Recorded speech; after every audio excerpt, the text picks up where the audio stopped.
Hey everyone, my name is Robert. Welcome back to my channel. You're going to have to forgive me for my kind of froggy voice today.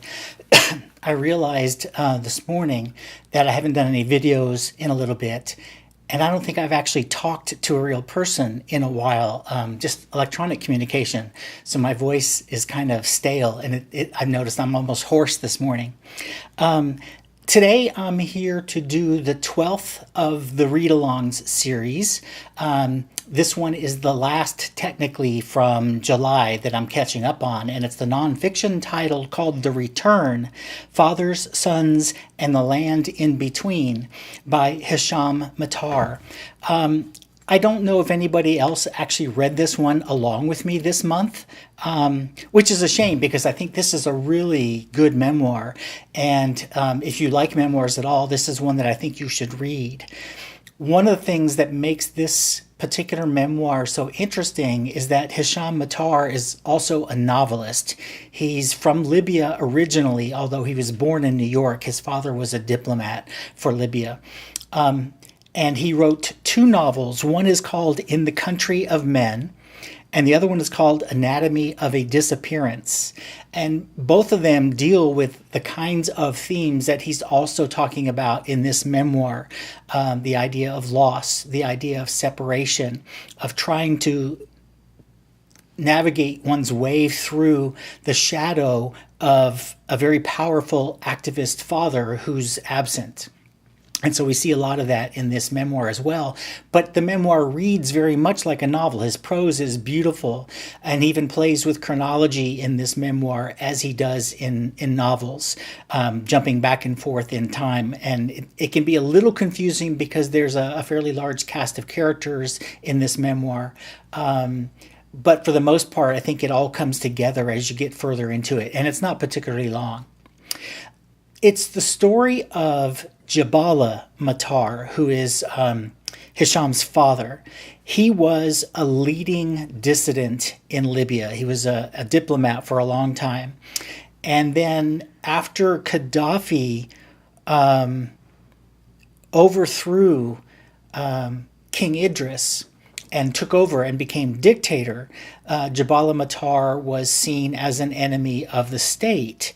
And so he fled to different places, to Egypt for a long time. But ultimately, he was kidnapped in 1990 and sent back to Libya by Gaddafi's regime. And he was imprisoned in a secret prison in Tripoli, Abu Salim, which was a notorious prison. And for a few years, through smuggling, through friends and so on, his family still got occasional letters from him, but then all communication stopped and they could get no news of whether he was alive, where he was. They didn't even realize he was in Tripoli for a long time. And then in 1996, there was a massacre of, I want to say 1,100, maybe it was 1,500, I forget the exact number, 1,100 prisoners at Abu Salim. And no one knows for sure if Jabala Matar was one of those who was killed that day. And so his son, in the meantime, is gone to boarding school and is then at university in England. And so he's living in London, trying to figure out what's going on. Is his father alive? And things like that for years. And then in 2011, when Gaddafi's regime is toppled, Hisham, his wife Diana, and his mother have the opportunity to go back to Libya and see if they can find out more about what happened. They still haven't solved the mystery of his father's disappearance. So in 2012, he does that. He goes back. And this book, The Return, is his story going back and what he tried to find out from various friends, people who had seen his father in prison, from various state agencies, various government organizations. And so it's part detective story. It's part an effort to come to terms with the ghost that is his father, who's been gone for decades. A lot of what Hisham deals with, especially when he goes back and starts to talk to some of his father's friends and some of the acquaintances of his father, things like that, is he deals with a lot of guilt because he was never imprisoned, and so many of the Libyans were for decades. And he lived a free life in London, and he felt guilty for that. But he doesn't really know why, because why should he feel guilty that he wasn't imprisoned? He was lucky. A lot of the book is about his attempts to petition the governments and human rights organizations for information about his father. This book really becomes kind of suspenseful about 2/3 of the way in. Before the Gaddafi regime falls, Hisham Matar is actually in constant negotiations with Gaddafi's son, and his son is playing games, and Matar is tired of it, and he finally just says, look, I'm not doing anything else. I won't come back to Libya. I won't make these propaganda announcements you want me to make. I won't do anything until you tell me what you already know about my father. And of course, Gaddafi's son never really comes through. He keeps stringing him along, hoping he'll come back to Libya and they can use him as a propaganda coup for Libya because he's a pretty well-received novelist in London. And the third big thing the book is about probably is the idea of exile. They fled Libya back in 1979, and so he has never really been at home in his own country. He spent more time probably in Cairo and in London than he ever has in Libya. But he still feels tied to Libya, of course, as his home. And a lot of this book is what it means to him to go back in 2012, after all those years after his father's disappeared. When he's there, he spends a lot of time visiting with relatives and with his father's friends, many of whom had been in prison for years. And Libya today, of course, is still dealing with a lot of the same issues they were dealing with in Gaddafi's era. The Arab Spring and the hopes of democracy in Libya have all been dissolved, basically, and they're still an unsettled country. And the kinds of turmoil and disappeared people and things like that he's dealing with this in this book have not really stopped. So it's a really powerful memoir in that regard. Towards the end of the book, Matar puts a quotation in from the Odyssey, and he's quoting Telemachus, who is Odysseus's son. And he says, I wish at least I had some happy man as father, growing old in his own house. But unknown death and silence are the fate of him.